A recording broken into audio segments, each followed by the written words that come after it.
prophesy some things. Don't just go sit down. Don't go and watch the TV. Go to your room. Go to your inner room and put your head between your legs and talk to God. That's to tell the Father, I prophesy there shall be rain. I prophesy they are going to drive good cars. Continue interceding. And I want to tell you, soon and very soon, the sign will come. Praise the Lord. The Bible says, the servant of God went for the first time. There was no sign. Elijah continued. He was a man of persistence. In our church today, we don't have people who persist. When they pray just for 1 minute, when they pray for 1 year, they say, I'm tired. I've been waiting for a husband. I've been waiting for a new car. I've been waiting for my salvation of my children. But I want to tell you, be a woman or a man of persistence. Continue waiting upon the Lord. Every promise of God will come to be fulfilled. Whether it will tarry. The Bible says in the book of Habakkuk, write a vision in big number. Though it may tarry, it will come to speak and it will never lie. Amen. Praise the Lord. Amen. And the man of God said, there is no sign. For the first time, there was no sign. For the second time, there was no sign. For the third, the fourth, the fifth, the sixth.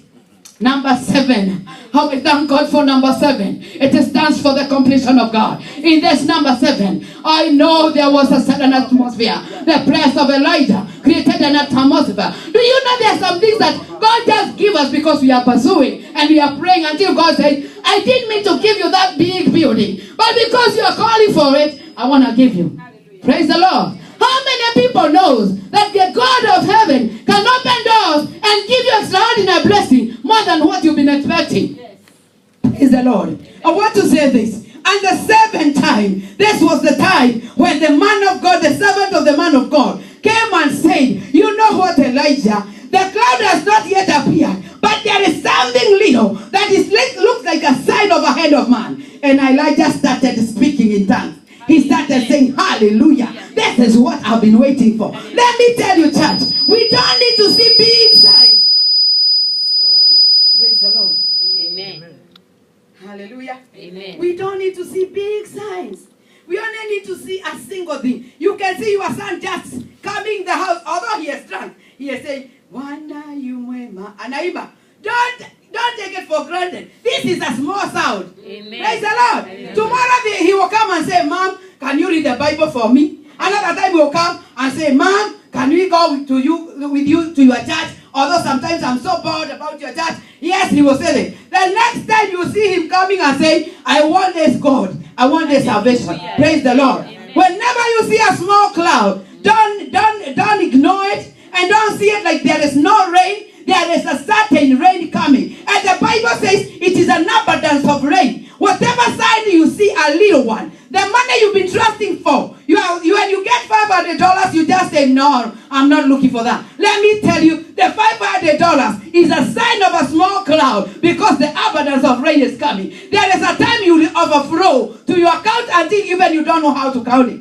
Amen. It's time to have faith. It's time to be persistent. And it's time for us to confess things that we want to happen. Amen. Whatever you want in your life, whatever you want in your family, whatever you want your son to be, start speaking it out. Start declaring it out. Amen. If you want him to be a professor, hata kama hashiki kitu kwa darasa, when you are going around him, when you get into his room when he's in school, go and sit on that bed and say, I'm sitting on the bed of a professor in the name of Jesus. Go to his closet, touch his pants and shirts and say, these are the shirts of a professor. Whatever you confess will come to be reality because there is a mighty God in heaven. Amen. Praise the Lord. Amen. If you're looking forward to have a big car, go touching cars. The car's beautiful and you see the street. Even if it is in Walmart, just you go, you don't touch it like you mean it, but just go around the net and say, thank you, Lord, for the owner of this car. Just thank God for what you have been looking for. Amen. Don't complain and say, oh, these are the vehicles of sinners. No. God is not a God who listens to those who complain us.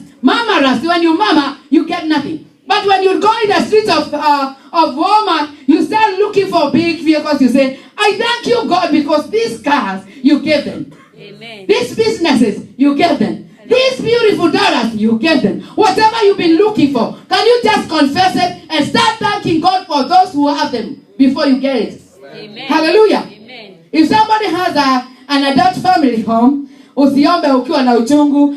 Mungu nani alikuja hata hana masomo kama mimi, sasa amepata hapana. Go before the Father, tell God, I thank you for sister so and so. I know she's just a woman like me, and thank you for blessing her.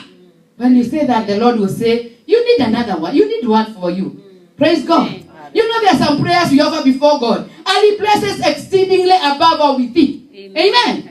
Because when you have a prayer with thanksgiving, you are not murmuring, you are not complaining, you are not in pain. You are just telling God, I thank you. Thank you for this church is full. Oh, I see many going there. I thank God because these are brethren joining this church. This is full. It is a church full of God's grace. And the Lord will say, even you get them, and many will come. In the mighty name of Jesus. Amen. It's not time to complain. It's time to see the sign of a cloud. What have you been waiting for? Wow. And maybe you have been seeing a sign and ignoring it and saying, when it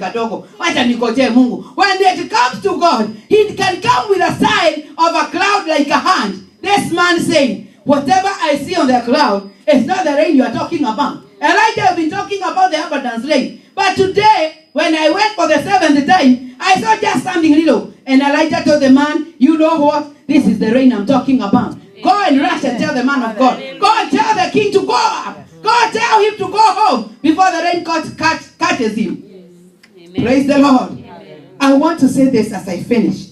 There is power in your tongue. If you want to bless, you can bless. If you want to curse, you can curse. If you want sorrows, you can remain a man of sorrow or a woman of sorrows. If you want the joy of the Lord, even when you have only $1 in your pocket, you can have it, because it's not about your money. It's about the God of heaven. Praise the Lord. The blessing that God gives us is not because of what we are. It's not because we are very good. It's because of His grace. So you can have the joy even when, you know what? There are some people who have mansions, big mansions of billions of money. But when it comes to sleep, they have no sleep.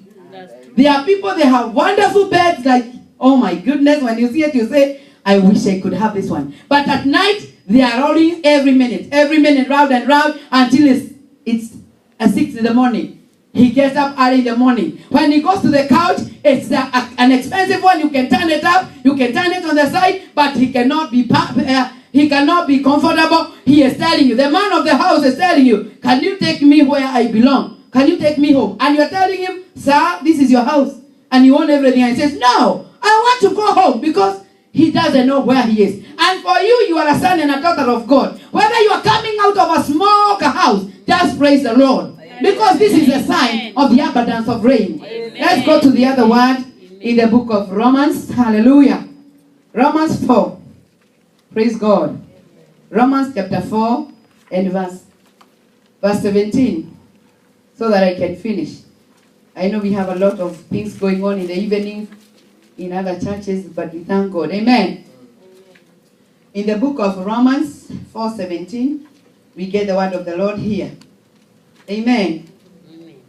Are you there? Yes. And the Bible says, as it is written, I have made you a father of many nations in the presence of him who he believed, God, who gives life to the dead and calls those things which do not exist as though they did. Amen. The Bible is talking about the man of faith called Abraham. And the Bible is telling us it's time for us to call the things that do not exist as though they exist. If you are looking to be a millionaire, start to call yourself a millionaire. Start to position yourself and to live a lifestyle of a millionaire in the name of Jesus. Start to train yourself how to walk like a millionaire. Praise the Lord. If you are a woman, you are looking for a husband, start to look like a woman with a husband and start to behave even in your house. Don't be just a don't care because you're not married. If you're looking for a husband, prepare yourself every morning and say, thank you, Jesus. I know this is what I'll be doing when I get out of my bed. I'll be coming to the kitchen to prepare the breakfast for my husband. I'll be doing this and this, and you thank God for everything. Hallelujah. Praise the Lord.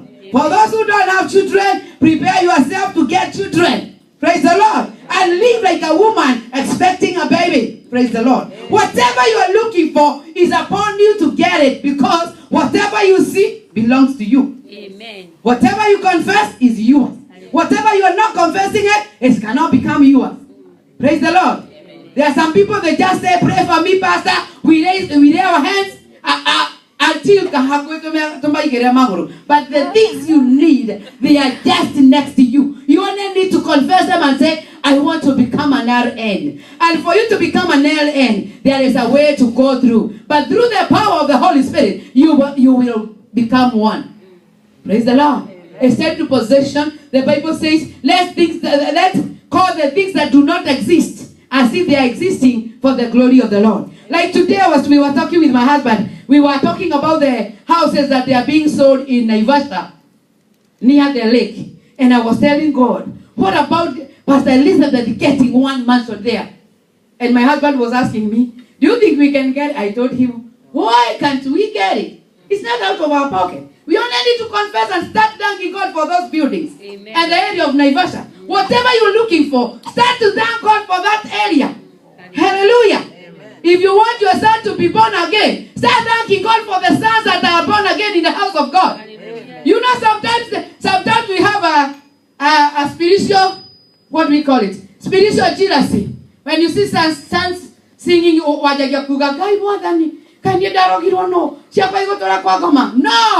Start to tell the Lord, thank you, Daddy. Thank you for the dancing of Zaki. Thank you for those boys, all the dance. I love it. I love it. If I see my son doing the same, I'll remember to give you praise. Amen. Praise God.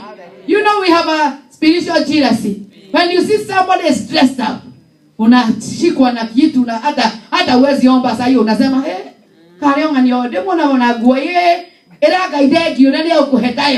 God. God has everything that we need. Amen. Whatever you are looking for, just give God the praise. Amen. And just see the sign. When God brings a little sign, sometimes you look for money, and when you are waiting for 1,000, somebody just give you $10. Okay, what this is a cloud of a small hand. Amen. Praise the Lord. Amen. Just put it in your pocket and say, this will be multiplied, and I'll have the abundance. Amen. Amen. Praise the Lord. I want to read the last word in the book of Proverbs 18.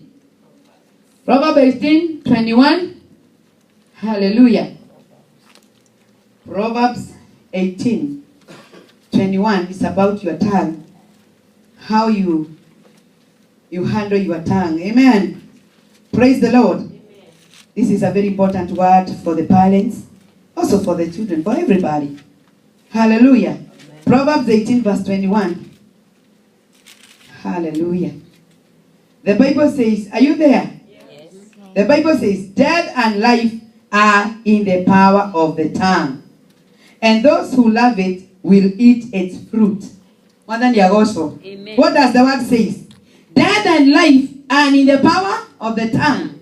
You can speak death and the death will come. You can speak life and life will come. Praise the Lord. Amen. Hallelujah. Amen. When you speak some things, negative things, they will remain negative and they will come to you negative. Amen. But when you speak positive, I remember when I was very, very sick in the hospital. I went to the hospital for the first time, the second time, the third time. And now, things were not very good. Hallelujah.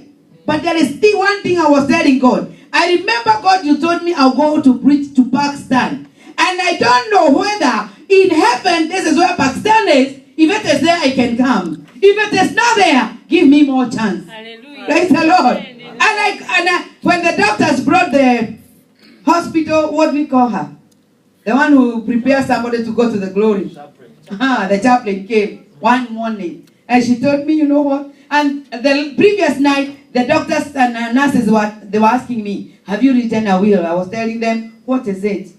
And they told me, some nurses will come to help you. When they came with a paper in a bag, I was asking them, what is it for? It is to write what you would like things to be after. I told them, I'm not ready to write. And I was telling them, now I got mad. I sat down. And I sat down and told them, can I tell you something? Before I die, I have to go to Pakistan to preach. And they were looking at me like, from the head to the toe. I want to say this. Confession brings possession. If you don't want to die, speak it and say, Dad, get thee behind me. Amen. Poverty, get thee behind me. Generational curses. You know, in our days, we are very ignorant. But let me tell you, the things that are finishing us, there are things that we ignore. We say, if there is something you know happened and it's not right, just tell the devil, get thee behind me and disconnect yourself. You have the power to disconnect yourself from those generational curses. Yeah. Yesterday we did a ministry with my husband in the phone with a man in Kenya.